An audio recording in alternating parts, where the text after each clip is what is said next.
Welcome to Omega India news.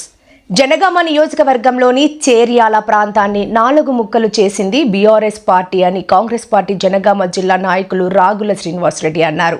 ఆయన మాట్లాడుతూ Jangaon MLA పలా రాజేశ్వర్ రెడ్డి చేర్యాల ప్రాంతాన్ని రెవెన్యూ డివిజన్ కావడం కోసం మహాధర్నా అని పెట్టి ధర్నా చేయడం సిగ్గుచేటని ఆయన అన్నారు. బీఆర్ఎస్ ప్రభుత్వంలో ఉన్నప్పుడు చేర్యాలను 4 ముక్కలు చేసింది బీఆర్ఎస్ ప్రభుత్వమేనని ఆయన ఎద్దేవా చేశారు. బీఆర్ఎస్ పార్టీ ఎన్ని ధర్నాలు చేసినా చేర్యాలను రెవెన్యూ డివిజన్ చేయడం కాంగ్రెస్ పార్టీ సీఎం రేవంత్ రెడ్డి ప్రభుత్వంతోనే సాధ్యమని ఆయన తెలిపారు. జై చేర్యాల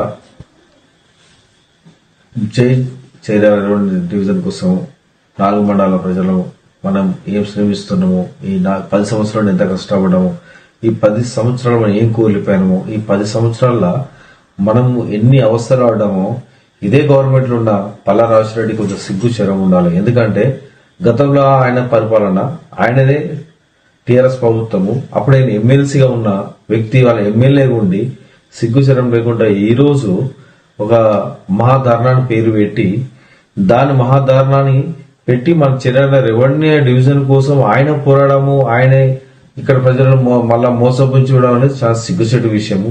ఎందుకంటే పల్లారాజరెడ్డి అనే వ్యక్తి కన్నా ముందు ముత్తిరెడ్డి ఇక్కడ చాలా కబ్జాలు చేసిన వ్యక్తి. ఎందుకంటే ముత్తిరెడ్డి అనే వ్యక్తి మన ప్రాంతానికి తెలియదు. ముత్తిరెడ్డి ఇప్పుడు వచ్చిండో తెలియదు, ఎక్కడ పుట్టిండో తెలియదు, ఎవరికీ సంబంధం లేని వ్యక్తి. అయినా ఇక్కడ ప్రాంత ప్రజలు టీఆర్ఎస్ ప్రభుత్వం అప్పుడు కొత్తగా వచ్చింది కాబట్టి ఆ ప్రభుత్వాన్ని గెలిపించుకోనికి మన తెలంగాణ రాష్ట్రానికి అవసరం కాబట్టి ఆ అవసరాని కోసం మనం ముత్తిరెడ్డి యాదరెడ్డికి ఓటేసి గెలిపించుకున్నారు. ఆ ముత్తిరెడ్డి యాదరెడ్డి కూడా ఈ ప్రాంతాన్ని చేసింది ఏం లేదు. ఆ ముత్తిరెడ్డి యాదరెడ్డి కూడా చాలా నష్టం పెట్టిండి ఇక్కడ. ఆ నష్టానికి బేస్ చేసుకుని ఆ నష్టానికి మనం పనికిరాని వ్యక్తి అని చెప్పి వాళ్ళ పల్లారాజరెడ్డి మీరు మనం గెలిపించుకున్నారు.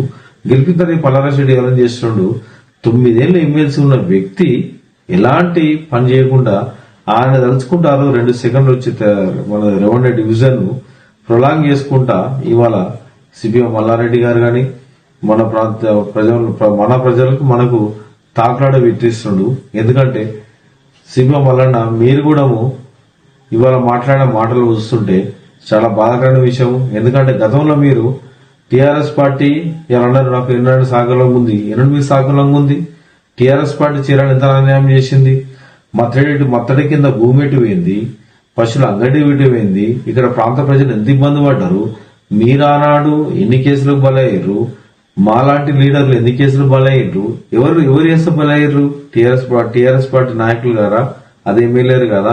ఆ ఎమ్మెల్యే పక్కన మీరు ఎట్లా కూర్చుంటారు? ఇవ్వాలా కూర్చొనికి మీకు కొంచెం అన్న మీరు ఒక సిపిఎం పార్టీ సిద్ధాంతంలో ఉన్నారు, ఇవాళ మీకు కొంచెం పక్కన కూర్చొని కన్నా కొంచెం హరుడు నేను ఎట్లా కూర్చున్నాను కొంచెం అనిపించలేదన్న, ఎట్లా కూర్చుంటున్నాను మళ్ళా మీరు. అందుకే మీరు మల్లారెడ్డి కాదు మణిరెడ్డి అని చెప్పేసి ఇవాళ పేరు అంటున్నాను మిమ్మల్ని. ఆ మణిరెడ్డి పేరు అనేది మీకు ఇప్పుడు వస్తుంది, మీరు అది బేస్ చేసుకుంటారు. నేను వాస్తవానికి ఈరోజు ఈ చేర్యాల ప్రాంత ప్రజలు మనం ఒకటి గ్రహించాలి, ఎప్పుడైనా మన ప్రాంత బిడ్డ మనకైతాడు. పల్లారాజరెడ్డి గాని ముత్తిరెడ్డి మన ప్రాంత బిడ్డ కాడు. మన ప్రాంత బిడ్డ ఎవరు? కుమ్మూరు ప్రతాప్ రెడ్డి.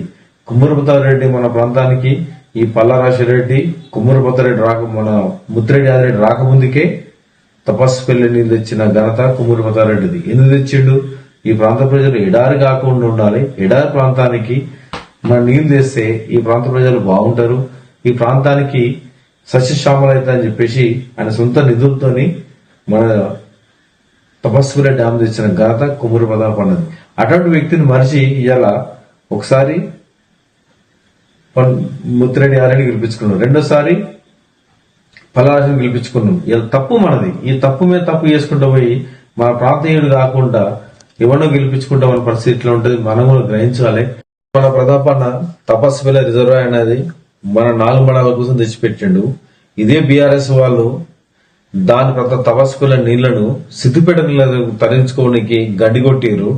ఒక తల్లి రొమ్ము పాలీకిన వ్యక్తి మనము. అదే తల్లి రొమ్మును 4 భాగాలుగా చీల్చిన వ్యక్తులు హరీష్ రావు, పల్లా రాజశేఖర రెడ్డి, ముత్తిరెడ్డి యాదరెడ్డి. ఇటువంటి మన తల్లి రొమ్మును చేసిన వ్యక్తులు, ఈ తల్లి రొమ్మును చేసిన వ్యక్తులు మనం ఇప్పుడు నమ్మొద్దు. దయచేసి చెప్తాను మీకు, ఇలాంటి వ్యక్తులు మనం చూడించే అవసరం లేదు. ఎప్పుడైనా మన చేర్యాల రెవెన్యూ డివిజన్ అనేది కాంగ్రెస్ పార్టీతోనే అవుతుంది. అది ప్రతాపంతో సాధ్యమవుతుంది. ప్రతాపాన్ని తీసుకొస్తాడు. మనం ఇలా గెలిపేయగలే ప్రతాపను గెలిపేయకుండా కూడా ప్రాంతంలో పుట్టిన ముద్దు బిడ్డ కాబట్టి ఈ ప్రాంతం మీద మనకు ఉన్న ప్రేమ మమకారము ఈ ప్రాంత గడ్డ పరిస్థితులు ఆ ఎక్కడ కష్టాలు నష్టాలు చూసిన వ్యక్తి కాబట్టి అన్ని రకాలుగా అనుభవించిన వ్యక్తి కాబట్టి ఈ ప్రాంత ప్రజలకు ఎలాంటి కష్టపడొద్దు, నేను కష్టం నష్టపడ్డా నేనున్నంత వరకు ఈ ప్రాంత ప్రజలకు ఎలాంటి నష్టం జరగద్దని చెప్పి చూసే వ్యక్తిగా ఇవాళ మన ప్రాంతాన్ని రేపు ద్వారా రెవెన్యూ డివిజన్ గాని రెవెన్యూ మన చర్యాల మన పూర్వ వైభవాన్ని చేసేందుకు ముందడుగా తప్పని ఉంటాడు కానీ ఇలాంటి మాటలు వీళ్ళను ఎవరు ఇవాళ కనకారెడ్డి సిపిఎం పార్టీ ఎంత మంచిగా మాట్లాడండి. సిపిఎం అలానే ఈ చర్యలు గడ్డముట్టి ఏం మాట్లాడాడు, ఆయన అవసరాల కోసం మాట్లాడుతాడు. అది కనకారెడ్డి ఎంత మంచి మాట మాట్లాడాడు, ఉన్న వాస్తవం మాట్లాడాడు. ఉన్న వాస్తవం మాట్లాడిన మనిషి రాజకీయ వ్యక్తి అనే గాని ఎవరైనా కానీ ఉన్న వాస్తవం మాట్లాడేటోడు మనకు కావాలి. ఆ ఉన్న వాస్తవం మాట్లాడిన వ్యక్తే మన ప్రతాపన్న, మన ప్రాంతీయ వ్యక్తి. ఆ వ్యక్తి కోసం మనం ఆయన మనకు రెవెన్యూ డివిజన్ చెప్పిస్తాడు. ఇలా గవర్నమెంట్ దాన్ని సహకరణకి రేవంత్ రెడ్డి సాబ్ కూడా ఆల్రెడీ గ్రీన్ సిగ్నల్ ఇచ్చాడు. దానికి రెవెన్యూ శాఖ పొంగిరెడ్డి శ్రీనివాస్ రెడ్డి కూడా దీన్ని డిక్లరేషన్ చేసిండు, బరాబర్ చేయవలసిందే. ఎందుకంటే ఆ ప్రాంత ప్రజలు 4 భాగాలు విడిపోయారు.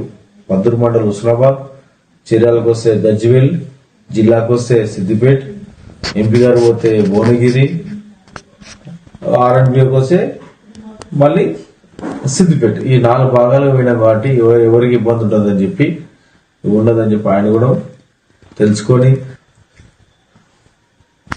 మన ప్రాంతాన్ని ఇన్ని భాగాలు విభజించి ఆనాడు కొమరెడ్డి వెంకటేశ్వర మన ఎంపీ ఉండి కూడా మన చర్యల డివిజన్ కోసము నిరాహార దీక్ష చేయడం జరిగింది. దానికి ప్రతాపన్న కూడా ఆదరణ జరిగింది. అదే ప్రతాపన్న పక్కన సిపిఎం మలాన్న కూడా కూర్చోవడం జరిగింది. కానీ ఆనాడు తెలియదా నాకు టీఆర్ఎస్ పార్టీ అన్ని రకాలు సహకరించింది అన్నాడు. మరి అన్ని రకాలు సహకరించినప్పుడు రెవెన్యూ డివిజన్ ఎందుకు కాలేదు? మన చర్యల ప్రాంత ప్రజలకు నష్టం జరిగింది. మన చర్యల్లో ఉన్న అంగడెందుకు కబ్జా కోరైంది. ఇవాళ కూడా వాస్తవానికి ఈ ఆనాడు మన చర్యలను 4 భాగాలు చేసిందే టీఆర్ఎస్ ప్రభుత్వం. ఇవాళ అదే టీఆర్ఎస్ ప్రభుత్వంలో ఉన్న అదే టీఆర్ఎస్ ప్రభుత్వం గెలిచిన పల్లరాజరెడ్డి అదే కేసీఆర్ పక్కన ఉన్న వ్యక్తి అని చెప్పుకున్నాడు. కేసీఆర్ బెడ్రూమ్ ఉన్న వ్యక్తి అని చెప్పుకున్నాడు. మరి కేసీఆర్ బెడ్రూమ్ ఉన్న వ్యక్తి ఆనాడు ఎమ్మెల్యేగా ఉన్నాడు. ఆనాడు విభజించింది ఆ వ్యక్తే. ఇవాళ మన కప్తాన్ చెప్తాను అంటుండు. ఈ కళ్ళబుల్లి మాటలు మనం నమ్మొద్దు. ఎందుకంటే ఆనాడు వాళ్ళ చేతులు ఉన్న రాష్ట్రమే. మరి ఇలా ఓడిపోయారు కాబట్టి నిందలేస్తారు. నిందలకు మనం మోసపోయే అవసరం లేదు. ఏదేమైనా వీళ్ళ కళ్ళబుల్లి మాటలు నమ్మే అవసరం లేదు. ఏదేమైనా ఖబర్దారు నేను చెప్తున్నా, మన కాంగ్రెస్ పార్టీ తోనే అవుతుంది. రేవంత్ రెడ్డి మనకు రెవెన్యూ డివిజన్ ఇస్తాడు. వాస్తవానికి సిపిఎం వాళ్ళని మాట్లాడింది ఇలా బాధాకరమైన విషయము. ఎందుకంటే ఈ చర్యల పక్కన 4 మండలాలకు సంబంధించిన వ్యక్తులు అంగడి ఉండే అంగడి ఇదే టీఆర్ఎస్ పార్టీ ముత్తిరెడ్డి యాదరెడ్డి కబ్జా చేసిండు. ఆనాడు అంగడి గోడగోల కొట్టిన దానిలో ముఖ్య వ్యక్తి సిపిఎం మల్లారెడ్డి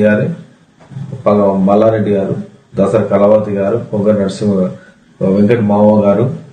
అవన్నీ జరిగిన విషయాల్లో ఆనాడు అంగడి ఓపెన్ అయిన తర్వాత కూడా ఇదే సిపిఎం మల్లన్న గారి వాళ్ళ తమ్ముని ఎద్దులు ఫస్ట్ తెచ్చక్కడ మళ్ళా పూర్వ బాబు రావాలని చెప్పి అంగడి నడిపించడం జరిగింది.